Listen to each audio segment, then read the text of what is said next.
সুপ্রিয় দর্শক, এর আগে একটি ভিডিওতে আমি দেখিয়েছিলাম যে একটি প্রফেশনাল ড্রোন আমি কিনেছি। তো এই ড্রোন আজকে আমরা চালানো শিখব। এই ড্রোনটি আমরা শুরু থেকে কিভাবে একটা ড্রোন চালাতে হয়, কিছু নিয়ম কানুন রয়েছে, সেই নিয়ম কানুনের ভিত্তিতে আমরা ড্রোনটা আজকে চালানো শিখব। ড্রোনটি চালনা করার জন্য এই ড্রোন কোম্পানি একটি ম্যানুয়াল কিন্তু আমাদেরকে দিয়েছে। আমি এ পর্যন্ত ড্রোনটা উড়ানো শিখেনি, তো এই ম্যানুয়াল দেখে আমি কিছু তথ্য ড্রোন চালনা সম্পর্কে সংগ্রহ করেছি। তো এর ভিত্তিতেই আজকে আমি ড্রোন কীভাবে শুরু থেকে চালানো শুরু করতে হয় সেই নিয়মকানুনগুলো দেখাবো, এবং আজকে কিন্তু আমি ড্রোন ফ্লাই করে দেখাবো। তো এই ড্রোন ফ্লাই করার জন্য আমরা আজকে চলে এসেছি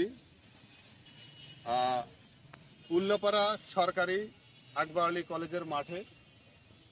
এই সরকারি আকবর আলী কলেজটি একটি ঐতিহ্যবাহী কলেজ। এই কলেজের কিন্তু অনেক বড় সুনাম রয়েছে।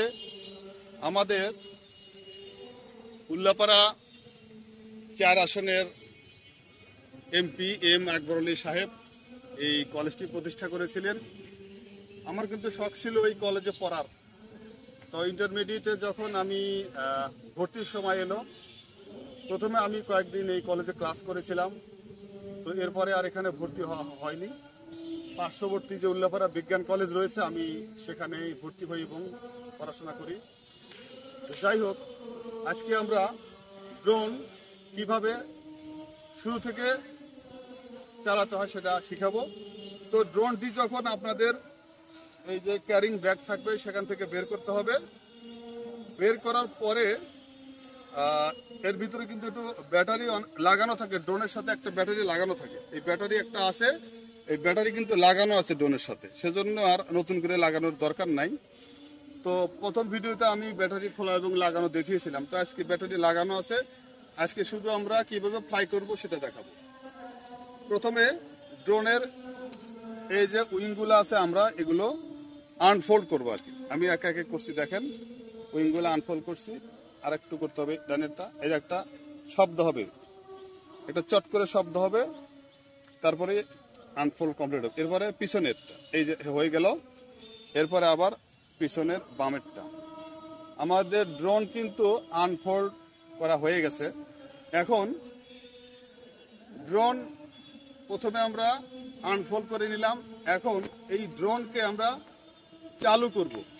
ড্রোন চালু করার পরে কিন্তু এই ড্রোনকে প্রথমে ক্যালিব্রেশন করতে হবে। ক্যালিব্রেশন করার অর্থ হচ্ছে এই ড্রোনটিকে বুঝিয়ে দেওয়া যে ড্রোনটি কোথায় কোন অবস্থায় আছে, তার পজিশন কোথায়, এই পজিশনে থেকে সে কিভাবে উড়বে, ডানে বামে উপরে নিচে কিভাবে সে ওঠানামা করবে, যে জিওগ্রাফিক্যাল কন্ডিশনে আছে সেই পরিস্থিতিতে সে কিভাবে তার সমতা, ভারসাম্য বা ব্যালেন্স রক্ষা করবে, এটি হচ্ছে ক্যালিব্রেশন। সুপ্রিয় দর্শক, তো এই ক্যালিব্রেশন রয়েছে 3 প্রকার ক্যালিব্রেশন। প্রথমে কম্পাস ক্যালিব্রেশন বা ম্যাগনেটোমিটার ক্যালিব্রেশন করতে হবে। এরপরে জিপিএস ক্যালিব্রেশন করতে হবে। আর একটা হচ্ছে গাইরো ক্যালিব্রেশন করতে হবে বা জাইরো ক্যালিব্রেশন করতে হবে।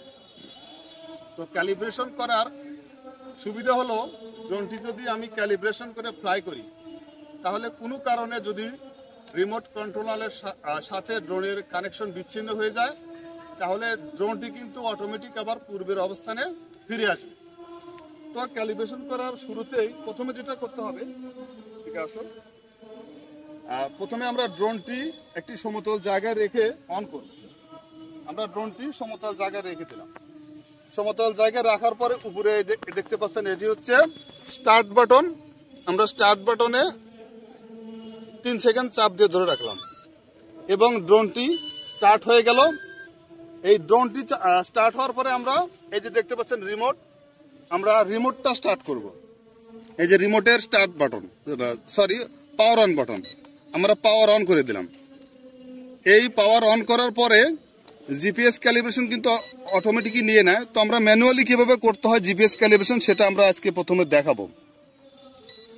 তো জিপিএস ক্যালিব্রেশন করার জন্য আমরা ড্রোনের সাথে যখন রিমোটের কানেকশন কিন্তু অটোমেটিক হয়ে যাবে, আমরা ড্রোনটি মাটি থেকে মোটামুটি 1 মিটারের মতো হাইটে রাখবো। 1 মিটার হাইটে রাখার পরে মানে ক্লকওয়াইজ আমরা 3 বার রোটেট করবো। এখন দেখতে পাচ্ছেন যে ড্রোনের সামনের লাইট কিন্তু সলিড হয়ে জ্বলে আছে এবং ড্রোনের পিছনের যে লাইটটা এটি কিন্তু ফ্ল্যাশিং হচ্ছে। তো এটি ক্যালিব্রেশন করার জন্য আমাদেরকে ক্লকওয়াইজ 3 বার ঘোরাতে হবে। আমি এটি ক্লকওয়াইজ 3 বার ঘুরাবো। এই যে 3 বার ঘুরাবো। 1 বার ঘুরানো হলো, 2 বার ঘুরানো হলো। হরাইজন্টাল রেখে আমাদেরকে 3 বার ঘুরাতে হবে। আমাদের 3 বার ঘোরানো হয়ে গেছে। 3 বার ঘোরানোর পরে দেখতে পাচ্ছেন এই সামনের লাইট কিন্তু ফিক্স হয়ে জ্বলে আছে এবং এর পিছনের যে লাইট এটাও কিন্তু ফিক্স হয়ে জ্বলে আছে। যখন ক্যালিব্রেশন হরিজন্টাল হলো তখন ফিক্স হয়ে জ্বলবে। এরপরে আমরা ভার্টিক্যাল ক্যালিব্রেশন করব। এখানে কিন্তু আমরা 3 বার ঘোরাবো। ভার্টিক্যালি আমরা 3 বার ঘোরাবো। 1 বার ঘোরানো হলো, এরপরে 2 বার ঘোরানো হলো, এরপরে আরেকবার 3 বার ঘোরানো হলো। এই 3 বার ঘোরানোর পরে আমাদের কিন্তু জিপিএস ক্যালিব্রেশনটা কমপ্লিট হয়ে যাবে এবং জিপিএস ক্যালিব্রেশন কমপ্লিট হওয়ার পরে সামনের লাইট এবং পিছনের লাইট ফিক্স হয়ে এখানে যেমন জ্বলে থাকবে। আসলে ড্রোনটি প্রথমে আমি একবার ক্যালিব্রেশন করেছি, তো সেজন্য কিন্তু অটোমেটিক ক্যালিব্রেশন অন করার পরে নিয়েছে। তো প্রথমবার যখন ক্যালিব্রেশন করবে তখন কিন্তু এই ক্যালিব্রেশনের আগে লাইটগুলো কিন্তু ফ্ল্যাশিং করবে, ক্যালিব্রেশন হয়ে গেলে এরকম ফিক্স হয়ে জ্বলে থাকবে। তো এটি হচ্ছে জিও ম্যাগনেটিক ক্যালিব্রেশন বা কম্পাস ক্যালিব্রেশন।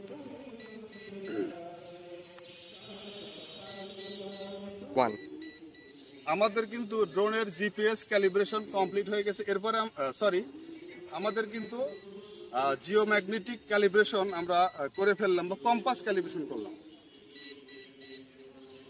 দর্শক বন্ধু, আমরা যেটি করলাম এরকম হরিজন্টাল রেখে ক্লকওয়াইজ 3 বার রোটেশন করেছি এবং ভার্টিক্যাল রেখে ক্লকওয়াইজ 3 বার রোটেশন করেছি। এটি হলো জিও ম্যাগনেটিক বা কম্পাস ক্যালিব্রেশন। অর্থাৎ পৃথিবীর যে উত্তর দক্ষিণ মেরু আছে এবং একটি চৌম্বক অক্ষ আছে, সেই চৌম্বক অক্ষের সাথে আমি এই ড্রোনটিকে ক্যালিব্রেট করে বুঝিয়ে দিলাম যে তোমার এখন পজিশন কোথায়, তুমি কোন অবস্থানে আছো, কোন দিকে আছো, এটি বুঝিয়ে দিলাম। তো এই কম্পাস ক্যালিব্রেশনের পরে আমরা জিপিএস ক্যালিব্রেশন করব। জিপিএস ক্যালিব্রেশনটা কি? এটা হচ্ছে গ্লোবাল পজিশনিং সিস্টেম। তো আপনারা জানেন যে এই পৃথিবীর চারদিকে বিভিন্ন কক্ষপথে বিভিন্ন কৃত্রিম উপগ্রহ ঘুরছে এবং সেখান থেকে অনবরত বিভিন্ন রকমের সিগন্যাল কিন্তু আমাদের পৃথিবীতে তারা প্রেরণ করছে। তো এর ভিতরে একটি সিস্টেম হচ্ছে গ্লোবাল পজিশনিং সিস্টেম। অর্থাৎ যে সমস্ত ইলেকট্রনিক ডিভাইসে জিপিএস থাকবে সেই সমস্ত ডিভাইসগুলো ভূ-উপগ্রহ থেকে আসা সিগন্যাল রিসিভ করে অ্যানালাইসিস করে বুঝতে পারবে যে এখন আমি পৃথিবীর কোন জায়গায় রয়েছি। এটি হচ্ছে জিপিএস সিস্টেম। তো এই জিপিএস ক্যালিব্রেশনের জন্য আমরা কি করব? ড্রোনটাকে আমরা একটা সারফেসে, একদম প্লেন সারফেসে রেখে দেব। রিমোট কন্ট্রোলারের সাথে কানেকশন দিয়ে আমরা এভাবে ড্রোন অন করার পরে আমরা রেখে দেব এবং 2 মিনিট রেখে দেব। 2 মিনিট রেখে দেওয়ার পরে কিন্তু এই ড্রোনটি নিজেই কৃত্রিম উপগ্রহ থেকে আসা সিগন্যালগুলো অ্যানালাইজ করে তার গ্লোবাল পজিশনিং সিস্টেম অনুযায়ী তার অবস্থানটা ফিক্স করে ফেলবে। অর্থাৎ সে কোন জায়গা থেকে ফ্লাই করবে সেটা সে নির্ণয় করে ফেলবে এবং একসময় কিন্তু সে আবার যখন ফেরত আসবে ঠিক এই জায়গাতেই ফেরত আসবে। তো যেহেতু আমাদের আগেই জিপিএস ক্যালিব্রেশন করা আছে, তো জিপিএস ক্যালিব্রেশন হয়ে গেলে আসলে কি হয় সেটা আমরা দেখাচ্ছি। যখন জিপিএস ক্যালিব্রেশন হয়ে যাবে তখন আমরা রিমোটে কি দেখতে পাবো। যখন জিপিএস ক্যালিব্রেশন হয়ে যাবে তখন একটু দেখাচ্ছি, জিপিএস ক্যালিব্রেশন যখন হয়ে যাবে তখন রিমোটে দেখুন এখানে লেখা থাকবে জিপিএস অন এবং ডান দিকে লেখা থাকবে মোড 2, আর উপরের দিকে দেখেন 19 পিসেস, মানে এই মুহূর্তে এই ড্রোনটি 19টি স্যাটেলাইটের সাথে কানেক্টেড রয়েছে। তাহলে জিপিএস ক্যালিব্রেশন কমপ্লিট হয়ে গেছে। আসলে আমরা প্রথমে একবার জিপিএস ক্যালিব্রেশন করেছি, তারপরেই কিন্তু এরকম রিমোটে শো করছে। আমি জাস্ট এইবার যেটা দেখালাম এটি হচ্ছে ডেমো। তো যাই হোক, যখন জিপিএস ক্যালিব্রেশন হয়ে যাবে তখন কয়টি স্যাটেলাইটের সাথে এই ড্রোনটি কানেক্টেড রয়েছে সেটি দেখাবে। তারপর এখানে লেখা দেখাবে জিপিএস অন এবং ডান দিকে মোড 2 লেখা দেখাবে। ফ্লাই করি তাহলে এটি জিপিএস মোডে ফ্লাই করবে এবং ফ্লাই করে সে কিন্তু কোনো কারণে যদি রিমোটের সাথে কানেকশন লস হয়ে যায় তখন সে আবার এই পূর্বের অবস্থানে অটোমেটিক চলে আসবে। সুপ্রিয় দর্শক বন্ধু, আমরা কিন্তু আমাদের ড্রোনটি ক্যালিব্রেশন করছি। প্রথমে আমরা কম্পাস ক্যালিব্রেশন করেছি, এরপরে জিপিএস ক্যালিব্রেশন হয়ে গেছে। এই সময় আমরা গাইরোস্কোপ বা জাইরোস্কোপ যেটাই বলেন না কেন, এই ড্রোনের ভিতরে যে জাইরো সেন্সর রয়েছে বা গাইরো সেন্সর রয়েছে, এই সেন্সরকে ক্যালিব্রেশন করতে হবে। তো এই ক্যালিব্রেশনটা কি? আমরা যখন মোবাইলে গেম খেলি তখন কিন্তু আমরা রেসিং যখন গেম খেলি তখন কিন্তু মোবাইলটা আমরা ডানে ঘুরালে গাড়িটি ডান দিকে বেঁকে যায়। আবার যদি মোবাইলটা একটু বাম দিকে কাত করি তাহলে কিন্তু গাড়িটা কিন্তু বাম দিকে টার্ন নেয়। তো ওই মোবাইলের ভিতরে এই জাইরো সেন্সর রয়েছে, সেজন্যই কিন্তু মোবাইলটি ডানে বামে কাত করলে অটোমেটিক সে বুঝে যায় যে আমার রেসিং কারটিকে কোন দিকে নিতে হবে। তো এই ড্রোনের ভিতরে কিন্তু জাইরো সেন্সর রয়েছে। তো এটাকে ক্যালিব্রেশন করলে যে লাভটা হবে সেটা হলো যে ড্রোন যখন আকাশে ফ্লাই করবে তখন সে বুঝবে যে আমি ডানে বামে কোনো দিকে হেলে যাচ্ছে কিনা বা কাত হয়ে যাচ্ছে কিনা বা পড়ে যাচ্ছে কিনা, এইটাই তাকে বুঝিয়ে দেওয়া। তো এই যে জাইরো ক্যালিব্রেশন বা জাইরো সেন্সর, এই জাইরো সেন্সর কিন্তু আমাদের মাথার ভিতরে রয়েছে। আমি এই যে 2 পা দিয়ে দাঁড়িয়ে আছি, আমি কিন্তু ডানে বামে হেলে দুলে পড়ে যাচ্ছি না। কেন পড়ে যাচ্ছি না? আমাদের এই মস্তিষ্কের ভিতরে, ব্রেনের ভিতরে কিন্তু আল্লাহ এরকম জাইরো সেন্সর দিয়ে রেখেছেন। কোনো কারণে যদি আমরা ডান দিকে এরকম পড়ে যেতে চাই তখন আমাদের এই জাইরো সেন্সরটা আমাকে বুঝিয়ে দেয় যে আমি পড়ে যাচ্ছি ডান দিকে, তখন কিন্তু আমি আবার নিজেকে কন্ট্রোল করে নেই। তো মানুষের মাথার ভিতরে যেরকম জাইরো সেন্সর রয়েছে এরকম মোবাইল ডিভাইসে এবং এই ড্রোনের ভিতরে কিন্তু জাইরো সেন্সর রয়েছে। এইটাকে ক্যালিব্রেশন করে দিলে ড্রোনটা কিন্তু ডানে বামে হেলে দুলে কাত হয়ে পড়ে যাবে না। তো এই 3টি ক্যালিব্রেশন সম্পন্ন হওয়ার পরেই কিন্তু আমরা ড্রোন ফ্লাই করব। ক্যালিব্রেশন ছাড়া যদি আমরা ড্রোন ফ্লাই করি তাহলে কিন্তু ড্রোনটি আমাদের হারিয়ে যেতে পারে। ক্যালিব্রেশন কমপ্লিট করার পরে আমরা ড্রোনটি ফ্লাই করলে যদি কোনো কারণে রিমোট কন্ট্রোলারের সাথে ড্রোনের কানেকশন লস্ট হয়ে যায় তখন কিন্তু এই যে সমস্ত ডাটা ড্রোনে রিজার্ভ থাকবে, তার জিপিএস ডাটা, তারপরে তার যে জিওম্যাগনেটিক ক্যালিব্রেশন করলাম সেই ডাটা, আর এই যে জাইরো ক্যালিব্রেশন করলাম, এই সবগুলো ডাটা সে কম্পাইল করে সে আবার হিসেব করে অঙ্ক কষে আবার সে আগের জায়গায় কিন্তু চলে আসবে।